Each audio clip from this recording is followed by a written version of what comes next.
YouTube లో పెడతాం, మాకు యూట్యూబ్ ఛానల్ ఉన్నది. యూట్యూబ్ కాకపోతే ఫేస్బుక్ లో పెట్టుకో, యానే పెట్టుకో. పెడతాం, యాడ పెట్టాలో యాడనే పెడతాం. ఎప్పటికి వెళ్తా కదా నేను ఊర్లో కొత్తగా వెళ్తున్నా అంటే అది చెప్పాలన్నా. సరే అన్న, ఎప్పటికి వెళ్తున్నావు? వేరే టోల్ గేట్లు కూడా ఎన్ని చేయ కదా, వాళ్ళు ఎందుకు అడగలేదు మరి? వాళ్ళు ఎందుకు అడగలేదు మరి డబ్బులు? Seating capacity 18. అక్కడ వాళ్ళు ఎందుకు అడగలేదు? వాళ్ళు ఎందుకు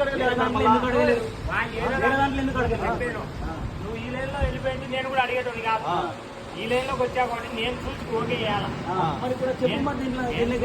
చేసేది కాబట్టి పైన నన్ను క్వశ్చన్ అడుగుతాడు, ఏం చేస్తావా నువ్వు నిద్రపోతున్నావా, బండి అది పెద్ద బండి వేసుకొని వెళ్ళిపోతాడు. వాళ్ళకు కూడా ఆ లైన్ లోకి వెళ్తే ఇప్పుడు కూడా వెళ్ళిపోతాము. ఈ లైన్ లోకి వచ్చా కాబట్టి నేను మరి ఇప్పుడు ఆడెందుకు వేసిరు మరి? అది ఆడ అడ్డేసిరు కదన్నా. అవును ఆపుతామన్నా, తెలిసి నాకు ఆపుతారు కదా ఎవడైనా.